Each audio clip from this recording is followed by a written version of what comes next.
BFM Business. Qui êtes-vous, Alexis de Gemini? Présenté par Edwige Chevrillon. Est-ce que vous vous reconnaissez dans ce portrait, Alexis Gemini? D'abord, merci d'être avec nous, d'avoir accepté de participer à cette émission qui est un petit peu loin de la télé-réalité. On va essayer d'en savoir un petit peu plus sur vous parce que vous avez un parcours étonnant. Alexis Gemini, vous vous retrouvez, vous êtes un lofter, vous êtes d'accord? Oui, oui. Je crois qu'en tout cas ça me collera à la peau jusqu'à la fin de mes jours. Oui. Compositeur, je le disais, parce que vous êtes un artiste reconnu, compositeur musique, oui. Et puis vous êtes aussi un artiste peintre. Absolument. Mais c'est vrai ou c'est pour la com? Non, c'est vrai. Écoutez, j'ai même à un moment imaginé devenir artiste peintre à temps plein. Ça fait une trentaine d'années que je peins. J'ai commencé à New York en rencontrant Botero, qui est un artiste colombien. Ouais. Et puis j'ai depuis toujours un grand amour pour Jean-Michel Basquiat, qui est un artiste qui m'a beaucoup touché. Et j'essaye d'exprimer une partie de moi-même à travers la peinture depuis toutes ces années. Et je vous souhaite non pas d'avoir la même fin que Basquiat, mais en tous les cas d'avoir la même cote que Basquiat, en tous les cas, parce que ça voudrait dire que vous êtes très très riche. Agitateur, parce que vous n'êtes pas en place, donc déjà on va essayer de rester en place pendant une heure, mais vous êtes toujours en train de bouger, ça vous convient assez bien comme adjectif? Absolument, en tout cas le voyage est au cœur de ma vie, voyage professionnel, voyage personnel. Agitateur, je préférais le terme innovateur, mais on en parlera ensemble. En tout cas, c'est vrai que j'ai eu la chance d'avoir à gérer des projets qui ont un petit peu agité la société. Alors depuis 2015, vous êtes le patron pour la France de Deezer. Deezer, c'est évidemment la grande plateforme de streaming, on en a beaucoup parlé. C'est la musique en ligne et c'est sans doute, on le verra un peu plus tard, ce qui a sauvé peut-être les compositeurs en l'occurrence, oui. Parce que maintenant on réécoute de la musique mais d'une manière très différente. D'abord, racontez-nous votre parcours, parce qu'il est tellement étonnant, je préfère que ce soit vous qui le racontiez. Comment êtes-vous devenu l'un des pères de la télé-réalité? Écoutez, je pense que c'est le hasard de la vie. D'abord, après mes études, j'ai fait le choix... HEC Columbia. C'est ça. Et j'étais un peu programmé dans ma tête pour devenir banquier d'affaires, qui était un peu l'image d'Épinal que je m'étais faite de ma réussite personnelle. Finalement, je me suis posé la question de ce qui vraiment me passionnait dans la vie, en l'occurrence les médias, la musique. Et j'ai eu la chance de pouvoir recommencer à travailler avec Thierry Ardisson, que j'ai accompagné pendant 2 ans sur ses projets de presse. Entrevue, tout à fait, à l'époque où c'était un journal qui avait une forme un positionnement sociétal intéressant. J'ai appris aussi finalement à travailler une formule grand public qui m'a accompagné après avec le Loft. Et puis après avoir bossé avec Thierry, Emmanuel Chin m'a permis de rencontrer les équipes dirigeantes d'M6. Je les ai rejoints pour créer M6 Musique, une petite chaîne musicale en 1997. Là, j'ai fait mes premières armes. J'ai appris à faire de la télévision avec peu de moyens, mais avec un encadrement très professionnel. J'ai dirigé cette chaîne pendant 4 ans. Et puis, je suis devenu responsable de la musique et des divertissements sur M6. Donc là, j'ai appris mon métier d'homme de télévision grand public. Je m'occupais des 8 heures de musique par jour sur M6. Le boulevard des clips, le Hit Machine, Graines de Star, etc. Les Dance Machines, des grands concerts en direct avec les boys bands à l'époque qui défrayaient la chronique. Et puis, à Noël 2000, Nicolas Taverneau m'appelle dans son bureau. C'est toujours un peu... on se demande pourquoi, oui, qu'est-ce qui va me tomber dessus. Et puis il dit, écoutez Alexis, on vient de signer un projet un peu fou, risqué. J'ai besoin que quelqu'un s'en occupe 24 heures sur 24. Ce projet s'appelle Big Brother. Est-ce que ça vous intéresse? Je connaissais le projet. J'ai répondu oui immédiatement. J'avais à peine 30 ans à l'époque. Et puis je me suis lancé dans cette aventure à bras raccourcis. Voilà, j'ai eu la chance, et je suis pas le seul, de participer de cette aventure folle qui est Love Story. Love Story, mais pas seulement. Il y a eu Popstar, Nouvelle oui. Star. J'ai remis de la musique dans la télé-réalité derrière. Ouais. Le Loft est arrivé un peu comme une sorte de happening d'art contemporain. D'ailleurs, j'expliquais à l'époque que pour moi, c'était un happening. C'était aussi une série télé d'une nouvelle formule, puisque l'idée pour moi que j'avais en tête avec l'équipe, c'était de faire Friends, mais en direct et en quotidien. C'est ce qu'on a fait d'ailleurs, je pense. Et puis après, Popstar, Nouvelle Star. Et puis après, j'ai monté la boîte de prod d'M6 qui avait pour vocation à nous aider à produire seul ces très gros programmes. Là, j'ai produit Bachelor. J'ai produit Top Model et j'ai produit Pékin Express, qui est mon dernier très gros bébé à M6 et pour lequel j'ai beaucoup d'affection et d'amour, parce que c'est un programme qui m'a permis de voyager dans le monde entier de faire des choses folles parce que voilà, c'est 45 jours au bout du monde avec 100 personnes et il faut ramener 14 prime time et en gros surtout faire découvrir l'histoire à la Géo en prime time à la télévision. C'était ça qui m'excitait. J'avais en tête Philippe de Dieuleveux, La Carte au Trésor, gamin, je regardais le dimanche après-midi et j'avais envie au-delà du divertissement et de la musique d'amener quelque chose d'autre aux téléspectateurs et le Pékin Express m'a permis. Aujourd'hui vous avez du recul, après on va voir, il vous est arrivé pas mal de choses. 16 ans plus tard, est-ce que vous dites que la télé-réalité, ça a transformé évidemment la télévision, mais est-ce que ça l'a transformé dans le bon sens? Écoutez, alors la réponse est oui. Oui. Absolument, oui. D'abord, transformer... Il faut se souvenir à l'époque, c'était très violent. En tout cas, les réactions de l'époque ont été très dures.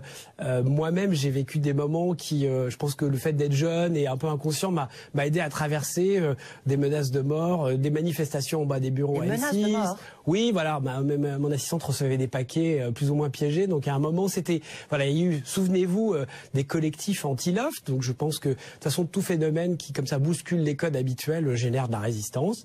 Mais je pense que ça fait découvrir à l'époque une génération des 18 ans à un public large.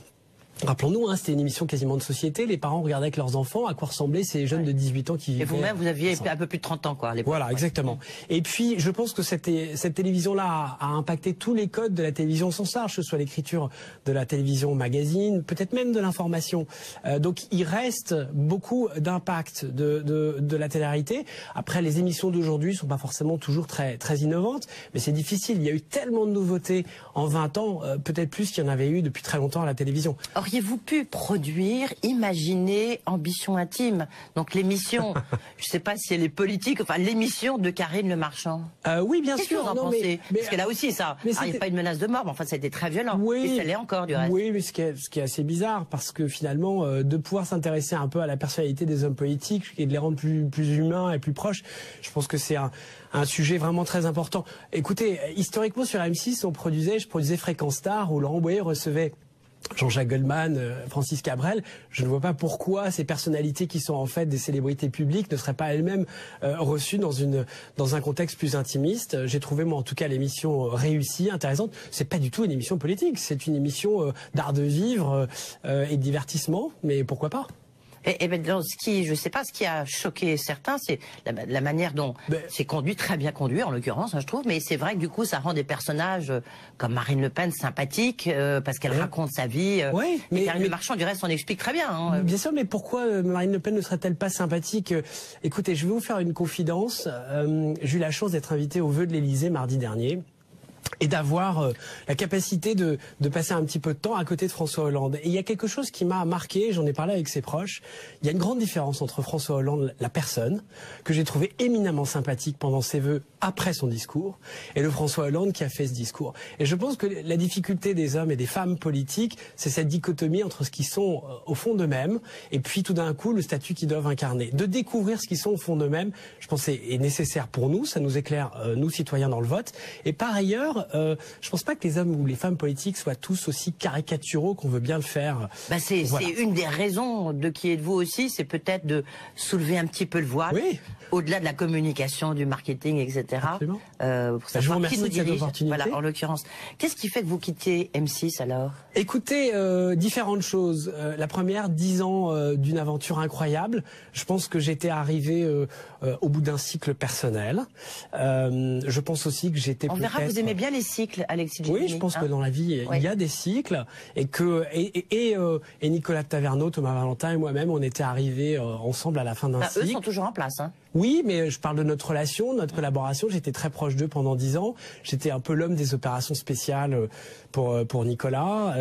Voilà, j'ai géré des projets risqués, lourds, sur lesquels j'ai été très exposé. Ça a été une grande opportunité pour moi. Ça m'a mis on the map, comme on dit en anglais, sur la carte.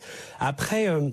j'ai eu cette opportunité en fait d'être appelé par Lagardère, à l'époque Arnaud Lagardère, Didier Quillot, pour les rejoindre. Et ce qui m'a intéressé, la vraie raison pour laquelle je les ai rejoints, c'est de pouvoir travailler avec Jean-Pierre Guérin, qui est un grand producteur de fiction, peut-être le plus grand en France. Et j'avais à cœur, moi, parce que la curiosité c'est mon moteur. Après 10 ans, je connaissais vraiment par cœur les divertissements. J'avais envie d'apprendre à faire des séries. Et je sentais à l'époque que ça allait être vraiment la prochaine vague. Et je me suis dit, si tu veux pas devenir un ringard, il faut que tu bouges.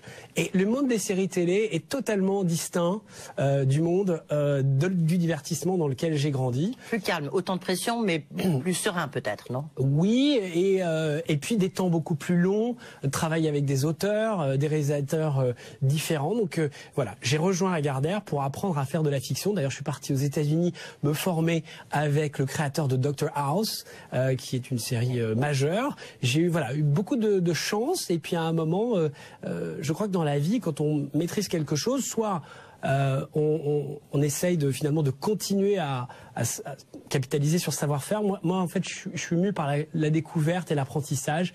Apprendre des choses nouvelles, c'est ce qui me plaît, c'est ce qui me plaît à Deezer depuis maintenant 2 ans. On parlera de Deezer dans un instant, parce qu'effectivement, la musique, le streaming a complètement transformé la consommation de la musique. Oui. La télévision aussi est en train d'être consommée très différemment. Les générations derrière nous, elles consomment plus la télévision derrière un poste de télévision, elles le consomment sur leur smartphone, sur leur tablette ou sur leur ordinateur. Ça va changer complètement, non, ce qu'il faut produire? Pas forcément. Non. Moi, ce que je constate, c'est que en fait, les audiences en replay sur le digital des grands programmes marchent très très bien. Moi, mes enfants, j'en ai 4 à la maison, regardent finalement beaucoup de programmes sur leur tablette. D'abord parce que on leur demande d'aller se coucher à 8h30 le soir, et que donc les prime time, ils peuvent pas les voir. Ils les voient à un autre moment de la journée.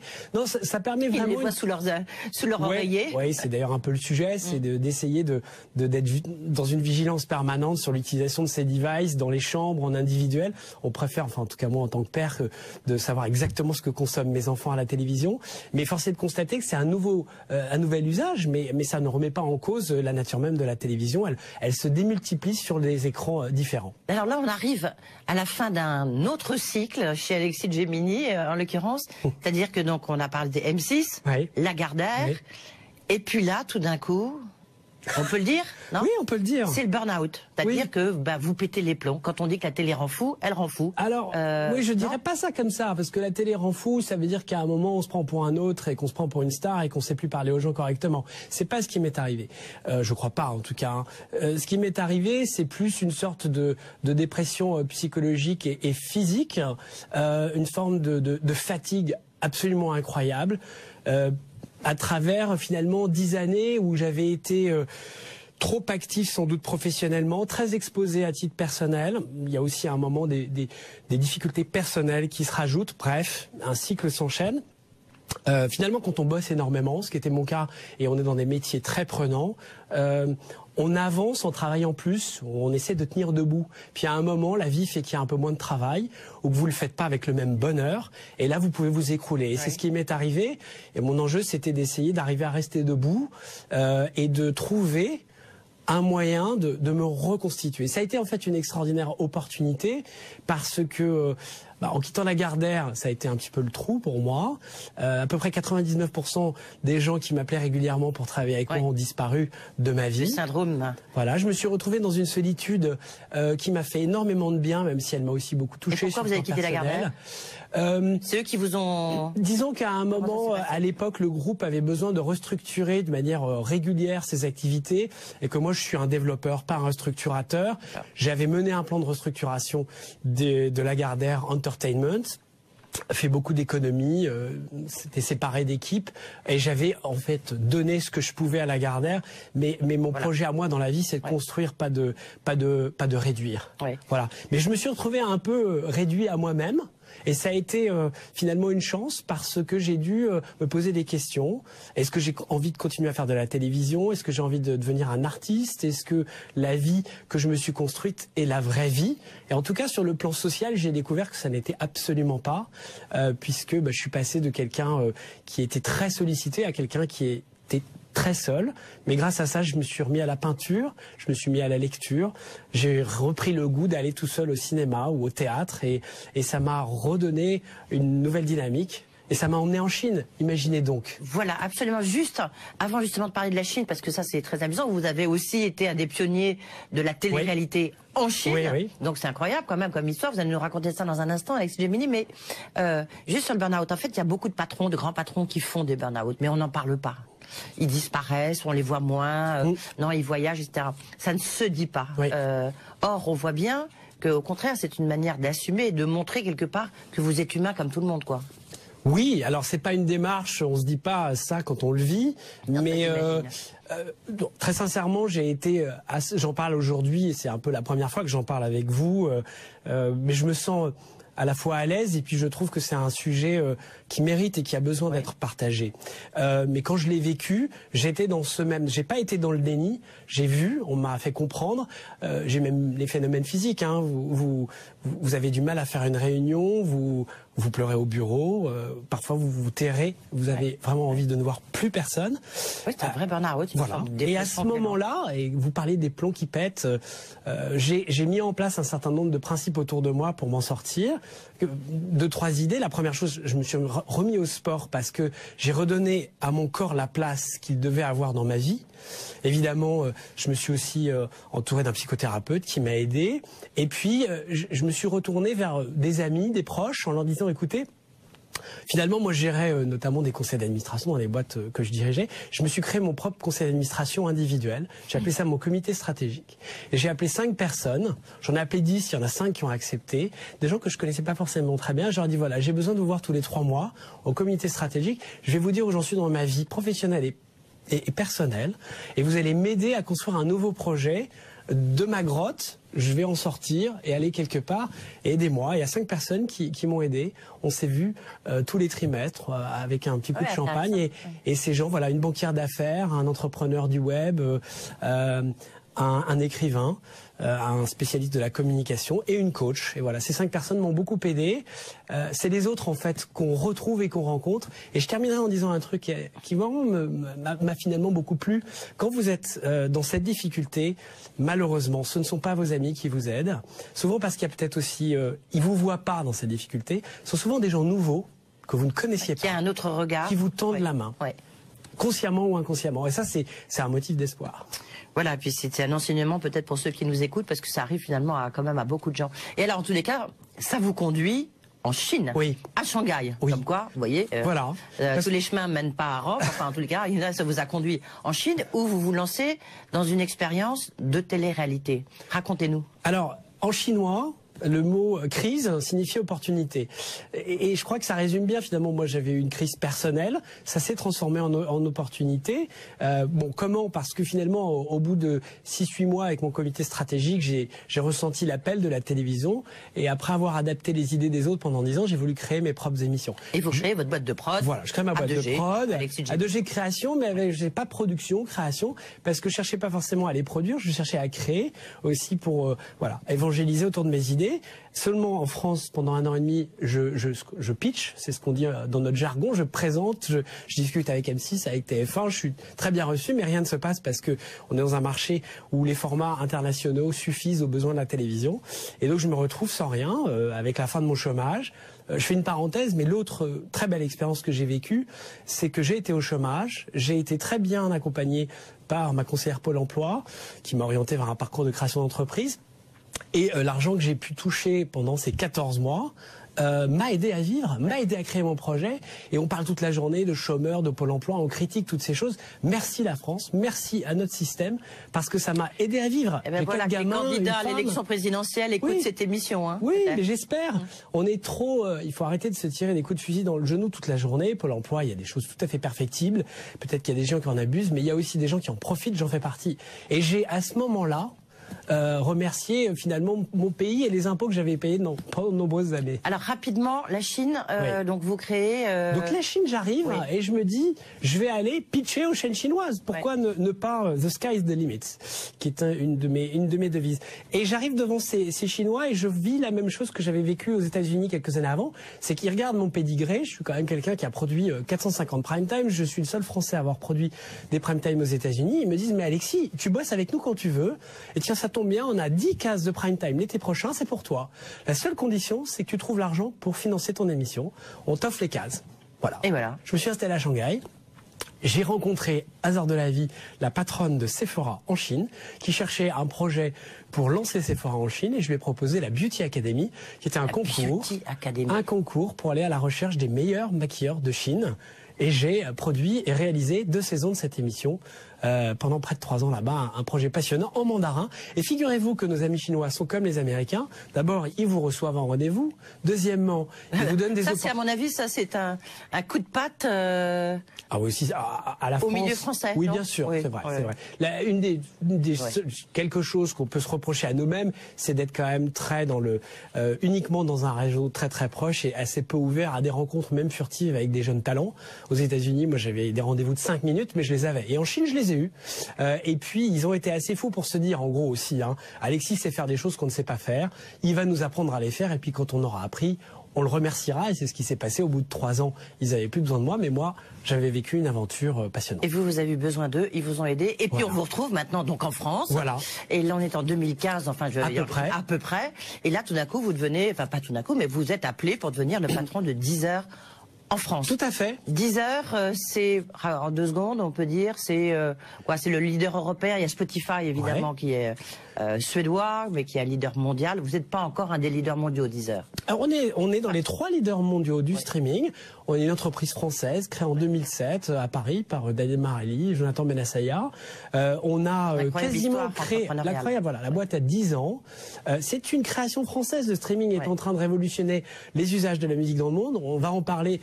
Permet de remonétiser la musique, les artistes, les producteurs. C'est une création française. En gros, en même temps, en Suède, Spotify est créé et Deezer en France. Depuis 10 ans, on est 3e acteur mondial. On est leader français. Et on s'accroche avec un peu moins de moyens, c'est vrai que nos concurrents, mais on s'accroche. Et là, on s'accroche, c'est l'heure du coup de fil passé à une personnalité de cet univers. BFM Business. Qui êtes-vous? Le coup de fil. Alors, la musique est passée par des hauts et des bas.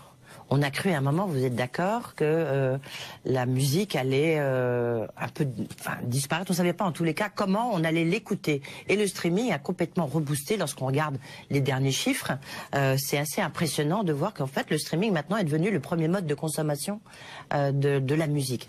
Et alors le petit coup de fil, il est passé à Pascal Nègre. Que vous connaissez bien, c'était l'ancien patron emblématique d'Universal Music en France et qui a une passion pour la musique. Le milieu, vous le connaissez parce qu'en plus, quand on est chez Deezer, on doit négocier avec ces grands managers du disque pour savoir qui, quoi, comment, quel artiste. Alors, on lui a demandé d'abord justement, vous êtes un artiste, vous êtes un businessman, vous avez ce parcours un peu particulier, vous nous avez raconté, on lui a demandé si on pouvait être artiste-compositeur et puis en même temps diriger justement Deezer. On écoute ce qu'il dit. Alexis, c'est à la fois un créatif, c'est à la fois un chef d'entreprise, et puis c'est un artiste. On a toute tendance à dire que souvent c'est compliqué d'être à la fois artiste et en même temps entrepreneur. En même temps, un artiste, il est là pour rêver le futur, il est là pour pour transformer la vie, quoi. Donc, c'est ce qu'il essaye aussi de faire dans son job. Et c'est vrai que être sur Deezer et voir arriver la révolution du streaming, il rêve, mais il fait pas que rêver, quoi. Il a les pieds sur terre aussi. On s'est pas arrêté là. On a demandé à Pascal Nègre comment il voyait l'avenir de Deezer, parce que lui, il connaît ce secteur par cœur. Est-ce qu'il voyait, au niveau de justement la concurrence mondiale, comment est-ce qu'il vous voyait peut-être l'avenir de Deezer? On écoute Pascal Nègre et puis vous aurez droit à répondre. Je pense que pendant très longtemps, la bataille c'était entre les gros et les petits. Je pense aujourd'hui que la bataille c'est entre les rapides et les lents. Donc c'est pas important que vous soyez gros ou petit, il faut être rapide ou lent. Voilà, donc à Deezer à être plus rapide. Pour l'instant, ils ont une situation de leader en France, qui est quand même un des 5 plus gros marchés de la musique dans le monde. Ils ont une technologie qui fonctionne. Ils ont maintenant un actionnaire majoritaire stable. Donc voilà. Donc maintenant, à eux être créatifs. Voilà. C'est là où l'artiste doit rentrer en piste. L'artiste Alexis Gemini, évidemment. Pascal Nègre, justement, qui a été viré par Vincent Bolloré de Universal Music et puis qui vient de créer justement son entreprise qui s'appelle #NP, une plateforme de management d'artistes. On voit que ça évolue. Une petite réaction sur ce qu'a dit Pascal Nègre. Vous avez le droit de répondre. Écoutez, oui, sur la rapidité, je suis d'accord avec lui. De toute façon, on est dans un monde où la rapidité prime sur le reste. Deezer a su innover et créer un nouveau mode de consommation de la musique. C'est à nous de continuer à innover. C'est un de nos sujet. Aujourd'hui, on a près de 180 personnes qui, chez Deezer, sont des ingénieurs, des développeurs, des statisticiens. Notre métier, c'est de penser la musique de demain. Donc, on va essayer de garder un coup d'avance, c'est vrai. Et là où je le rejoins... Penser la musique de demain. Oui, penser la musique de demain. Ça veut dire comment est-ce qu'on aide nos clients à se faire plaisir, tout simplement. Moi, je fais un métier merveilleux. Deezer, c'est d'essayer de donner du plaisir à travers la bonne proposition musicale au bon moment. Un de nos gros sujets dans le streaming, au-delà de donner accès à un catalogue de plus de 43 millions de titres, c'est d'être capable de recommander de la musique au bon moment. Pour ça, on a une fonctionnalité. 40 millions de titres. Hein. Ouais, 40 millions de titres, vous imaginez un petit peu. Donc pour ça, on a des algorithmes, on a des ingénieurs qui travaillent à analyser les écoutes musicales. Par exemple, vous, Edwige, vous avez écouté une dizaine de chansons depuis hier. On a regardé tout ça dans le détail et par association algorithmique mais aussi humaine, parce qu'on a 50 personnes qui écoutent toute la musique du monde et qui renseignent nos algorithmes pour dire, voilà, si Edwige a aimé ce morceau-là, elle va aimer aussi celui-là. Et on essaie de vous emmener dans un voyage musical, de vous amener le bon morceau au bon moment. C'est un beau métier, c'est celui qu'on fait et c'est là où nous, par rapport à Apple et Spotify, je pense qu'on a encore un coup d'avance. Flow, c'est une fonctionnalité qui est sur notre home page, donc sur l'ouverture de l'application, ce qui n'est pas le cas de nos concurrents. Et on travaille à garder cet élément d'innovation et d'en avoir d'autres. Par exemple, sur Deezer, vous avez les paroles des chansons. Vous appuyez sur un petit micro, on a 1,5 million de chansons qui sont accessibles, dont les paroles sont accessibles. Voilà. C'est ça notre métier, c'est d'essayer d'enrichir l'écoute de la musique par la découverte et aussi la capacité à partager, la capacité à découvrir. Vous avez 16 millions d'utilisateurs actifs mensuels par mois? Non, alors il y a beaucoup de chiffres qui circulent. Pour être précis, on a 10 millions d'utilisateurs actifs, vraiment des gens qu'on considère être des vrais clients actifs sur notre plateforme. Oui. Et de payants, parce qu'il y a une partie gratuite, une partie payante. Oui, une partie. Alors on a une partie très importante de payants. Je vous donnerai pas le chiffre, mais pourquoi parce que en ce moment on est dans une concurrence très forte avec Apple, avec Spotify. Vous n'êtes peut-être pas sans savoir qu'Amazon s'intéresse fortement à notre marché. Absolument. On rentre dans une période très intéressante de très forte compétition et nous apprenons nous-mêmes à nous protéger, rester rapide, agile et discret. Comment ça se négocie avec les artistes, justement? Alors, on ne négocie pas avec les artistes, on négocie avec Pascal Ney, comme vous le disiez tout à l'heure, avec Jean-Noël Tron à la SACEM. On négocie avec les producteurs et les éditeurs, qui sont les deux entités qui représentent les droits de la musique. Les producteurs, c'est ceux qui financent l'enregistrement et qui rémunèrent les artistes interprètes. Et les éditeurs, c'est ceux qui représentent les auteurs, les compositeurs et les éditeurs. Et donc, c'est avec ces deux entités qu'on négocie. On a près de 200 contrats avec l'industrie musicale dans le monde. Et juste pour vous donner une info, en France, cette année, en 2016, Deezer France va reverser près de 80 millions d'euros à l'industrie musicale à travers l'écoute de ses clients. L'artiste le ou la plus écouté sur Deezer? Alors en France, les 5 premiers artistes les plus écoutés sont français. En l'occurrence, beaucoup de musique urbaine parce que les jeunes sont des gros consommateurs de streaming. Et donc Jul, PNL sont parmi les 2 plus gros importants artistes. Les plus importants artistes, il y a aussi Maître Gims, Booba. On a aussi des artistes internationaux comme Drake. Bref, mais avec une forte représentation des artistes français de la nouvelle génération. On se retrouve tout de suite, Alexis Gemini. On marque une pause et après, ça sera votre portrait 4.0. BFM Business. Qui êtes-vous? Un face-à-face sans concession.